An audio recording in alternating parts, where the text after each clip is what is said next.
Star Wars: The Old Republic has just received its latest major patch. 1.2 adds a raft of new features, updates and improvements, including a customizable user interface, class rebalancing, and new PvE and PvP content. But has BioWare managed to iron out all the kinks? The GameSpot AU team sat down to give its impressions on the changes so far. I'm still fairly low level in the game, so I'm only about level 20 right now playing a Jedi Knight. So most of the changes in this update really haven't affected me. So, obviously I went in there and all my skill points needed to be reallocated. But I looked at some of the patch notes and most of the stuff that, were changed within the specific skills trees itself, I haven't even got to yet. So I'm probably still another 5 or 6 levels away before I see some real impact to this. And some of the new content they've added as well in terms of some of the multiplayer stuff I haven't really delved into. Star Wars: The Old Republic has been a single player game for me so far. I tend to ignore people who just come up and talk to me and want me to quest because I hate them. 1.2 patch, we've got a new war zone. I definitely think I was getting a bit bored of having just 3 war zones. I don't think they did anything massively different with the additional war zone, but I do like the new mechanism for capping out nodes. It's a bit more progressive and you don't feel like you've got to start all over again if you do get broken capping off that node.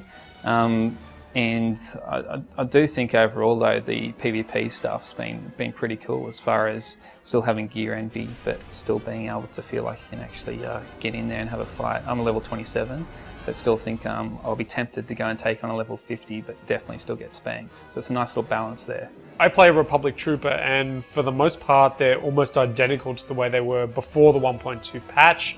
There's a couple of minor tweaks. They haven't reset the entire skill tree like they did for about 90% of the other classes, so I didn't have to go through and reallocate my points. The mortar volley change is one of the bigger ones. So previously it was a much larger radius and you could take on a whole bunch of mobs at once and kind of group them up and AoE them down. That was really effective, but they've reduced it down to I think it's 5 meters now.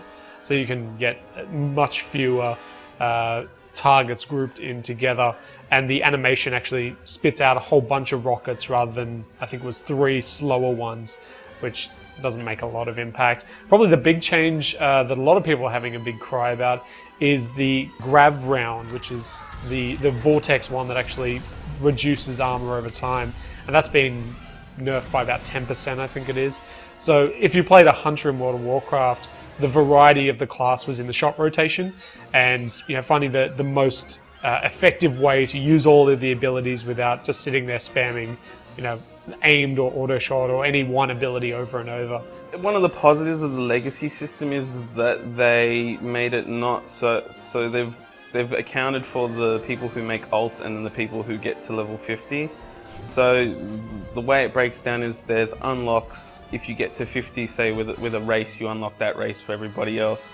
But at the same time, if you get to legacy level 5, I believe, and pay 150,000 credits, you can unlock that race anyway. So with a little bit of money and some more time, you're in the same place, which is good. But at the same time, I don't think there's a lot of meat to the legacy stuff at the moment. It's mostly just looks to me. People want to make these elaborate, like Luke and Anakin trees, but there's no real end to it. So you'll have a tree at level 50s, there's no real deaths or things passing on. Whereas, so what do you have to do? Delete your character to close off sections of a family tree. It's cool, but like I said, there just needs to be a little bit more added to it.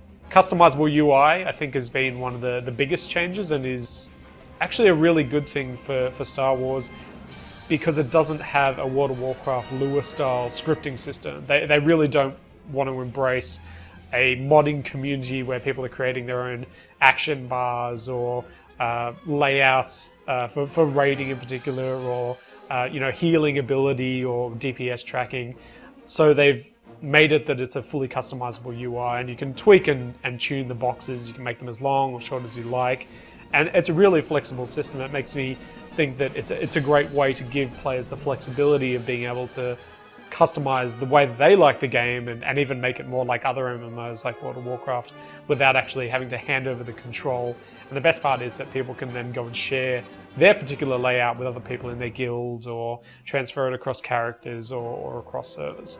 In terms of the content itself, it's fresh and it's good. I've enjoyed all the new content they've rolled out in patches so far. The whole Rakghoul storyline I find to be entertaining, and it's a nice little nod back to the Knights of the Old Republic. The end content's getting better. It was very, very buggy to start with. There were some bosses that would just outright glitch and wipe your whole raid, and you had to account for glitches, which is less and less prevalent now, which you can start farming. It's hard to farm when you know if you get to a certain point and there's a fight where characters, they make copies of your character. If certain classes are scanned, it would just spawn infinite copies of this character, which I saw in the patch notes they've fixed. But ironing out those bugs in the end content is probably more important than making new content. But I'm glad they are. I've certainly got a guild that once we transfer to Asia Pac, we'll definitely be heavy into the end content again. I experienced a whole bunch of weird glitches in my gameplay. One of them was falling through the world in elevators and then dying, which was a bit of a problem because it would reset you not where you were but back at the medical bay. So they're correcting that, and I've had a lot more luck riding elevators now. The thing that this game really still needs is a leveling character. I'm just about to hit level 40, and the concern is that there's still no looking for group system. There's a PvP grouping system, but for the most part, it's really just the general chat where people kind of spam that they're looking for a heroic, or that they're looking to find someone else to do a particular mission.